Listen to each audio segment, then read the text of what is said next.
আসসালামু আলাইকুম ভিউয়ার্স।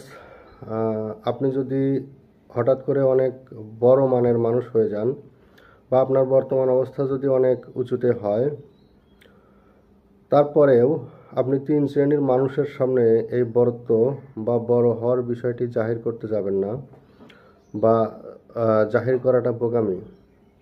প্রথমত, আপনার যারা বাবা মা, মামা চাচা খালু এবং ক্লোজ রিলেটিভ যারা আছেন তাদের সামনে বড় সাজাটা বোকামি।